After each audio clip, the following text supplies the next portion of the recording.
Navapura Dabhoi road પર આવેલી એક જીએમ પેકેજિંગ કંપનીમાં મગર આવી ચડ્યો છે, જે અંગે વાઇલ્ડલાઇફ રેસ્ક્યુ ટ્રસ્ટને ટેલિફોનિક જાણ કરવામાં આવી.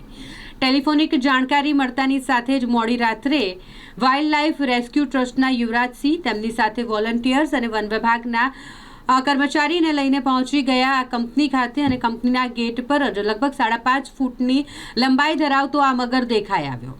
તેને અડધા કલાકની ભારે જહેમત બાદ રેસ્ક્યુ કરી લેવામાં આવ્યો છે. અમારી સંસ્થા વાઇલ્ડલાઇફ રેસ્ક્યુ ટ્રસ્ટના પ્રેસિડેન્ટ અરવિંદભાઈ પવાર પર કેલનપુર પાસે જીએમ પેકેજિંગ કંપની આવેલી છે. ત્યાં એક મગર આવી ગયો હતો. આવા કોલ અમને મળ્યો હતો. આ કોલ મળતાની સાથે અમારી સંસ્થાના કાર્યકરો ત્યાં પહોંચ્યા હતા વડોદરા વન વિભાગને લઈને, અને ત્યાં જોતા કંપનીના ગેટની અંદર એક 5.5 ફૂટનો મગર જોવા મળ્યો હતો, જેને સહી સલામત રેસ્ક્યુ કરીને વડોદરા વન વિભાગને સોંપવામાં આવેલ છે.